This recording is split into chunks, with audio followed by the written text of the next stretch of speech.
So you are probably wondering what you're doing in this session today.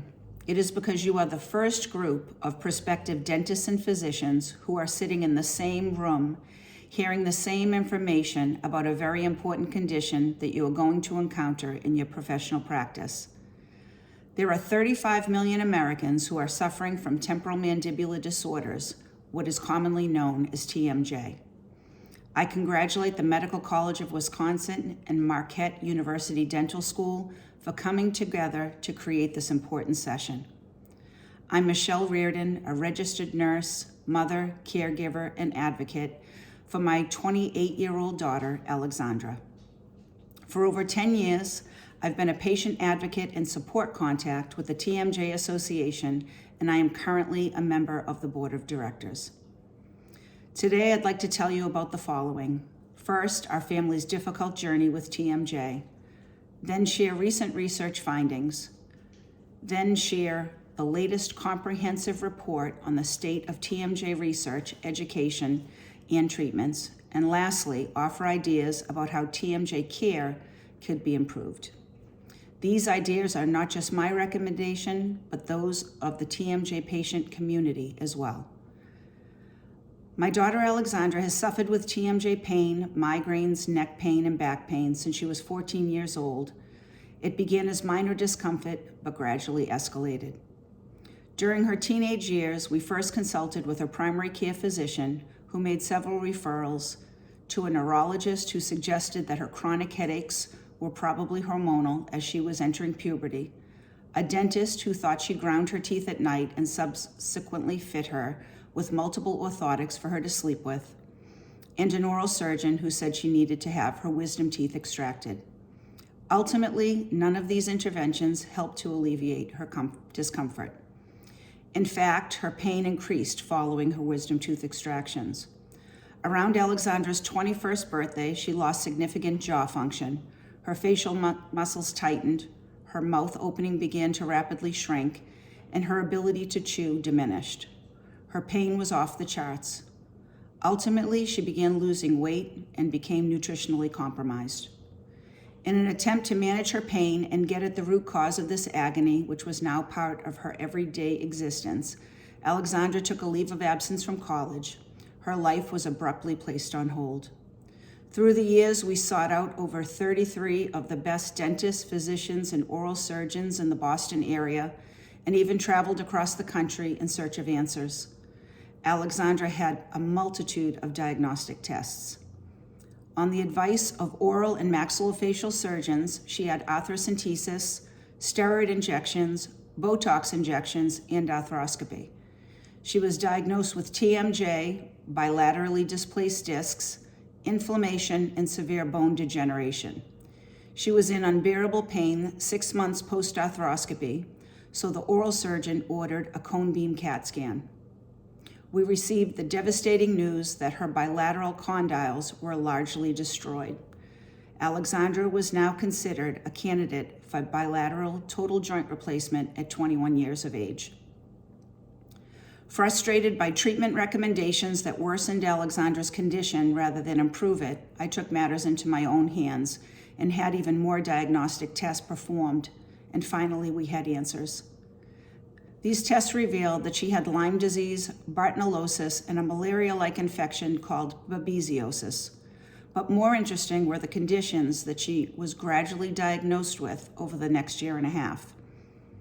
Common variable immune deficiency, dysautonomia, Ehlers-Danlos syndrome, hypothyroidism, mast cell activation syndrome, MTHFR gene mutation, postural orthostatic tachycardia syndrome, small fiber neuropathy, small intestine bacterial overgrowth, and anxiety. Alexandra is now almost 29 years old. Her jaws continue to deteriorate, and she lives every day in some degree of pain. Her jaw function is poor, and her mouth opening continues to shrink. She can only tolerate soft foods, purees, and liquids. Pain management has yielded little relief, and the process of seeking pain management has been an awful experience in itself. The agony that my daughter suffers some days is so bad that she literally wishes that she could die, a statement that no parent should ever have to hear. She is unable to work and has been unable to finish college. Many of her friends have moved on in life without her, and she has been left feeling isolated and alone. To top it off, most people say that she does not look sick, so many times her struggle is dismissed, even by providers. It is sad that Alexandra's TMJ story is not unique. I do hope this scenario has shown you the confusion and controversy that is encountered by patients seeking care for TMJ. Recent research demonstrates that TMJ is a complex, multi-system condition like cancer or heart disease. It can involve the circulatory, digestive, endocrine, exocrine, immune, muscular, neurologic, reproductive, respiratory, and skeletal systems. This information has come from a landmark study, the Oral Facial Pain Prospective Evaluation and Risk Assessment, which was funded by the National Institute of Dental and Craniofacial Research. It was conducted by Dr. William Maxner and his research team. This was the first and only prospective longitudinal study of temporal mandibular disorders. The result of this study, as stated by Dr. Maxner in a 2014 article in Pain Clinical Updates, quote, "It is a misnomer and no longer appropriate to regard TMJ solely as a localized orofacial pain condition. For the majority of people with chronic TMJ, the condition is a multi-system disorder with overlapping conditions," end quote. Then in 2019, the National Academies of Science, Engineering, and Medicine began the most comprehensive study ever undertaken on TMJ. This study assessed the current state of TMJ research, education, and training, the safety and efficacy of clinical treatments, and associated burdens and costs. The result was a landmark report published in March of 2020 entitled Temporal Mandibular Disorders: From Research Discoveries to Clinical Treatment. Some of the major findings include research on the causes and mechanisms of TMJ is still in its infancy, which has contributed to the poor state of clinical care for patients. Limited scientific information exists to inform clinicians and patients about treatment effectiveness. No formal guidelines exist for TMJ treatment, only scientific statements and parameters of care. A new team-based model of treatment and care is needed to address the range and complexity of TMJ. Action is needed now to advance research, bridge the medical-dental divide, and implement a whole-person approach to TMJ treatment and healthcare, and improve education and training on TMJ. So what does this mean for you? Because scientific research is at a transition point, emerging multidisciplinary biomedical research should guide ongoing improvements in TMJ treatments. You should continually evaluate recent advancements and apply them to your treatment practices. As you approach your TMJ patient, their care must be patient-centered, patient-first, and individualized. Many patients have a long history of suffering and failed treatments. An open mind and respect are crucial in developing a trusting relationship with the patient, who may even be able to educate you more on TMJ.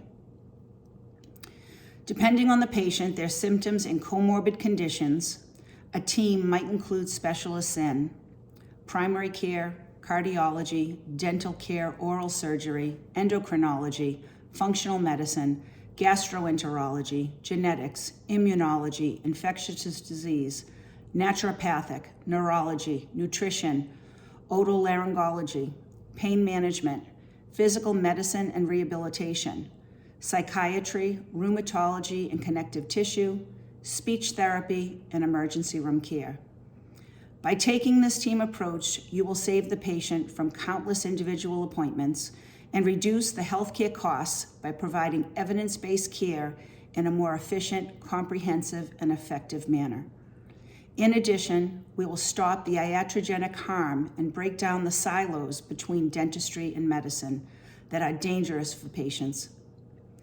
But also, you will be fulfilling an important recommendation from the National Academies of Medicine's TMJ report to strengthen education and training on TMJ across medicine, dentistry, and other relevant areas of healthcare. Again, I am so proud that the first medical and dental school collaborative session that we are aware of is happening right there in Milwaukee. I'd like to share with you that the TMJ Association was founded in 1986 in Milwaukee as an advocacy organization for TMJ patient needs. From this session, it would be obvious that change is needed in everything about TMJ. We are so encouraged and hopeful that you will be a part of the solution to change the face of TMJ, the TMJ Association's tagline since its founding. Thank you for allowing me to speak with you today. For those of you listening who intend to move forward in the areas of clinical or medical research, please consider TMJ research. We need you. Thank you.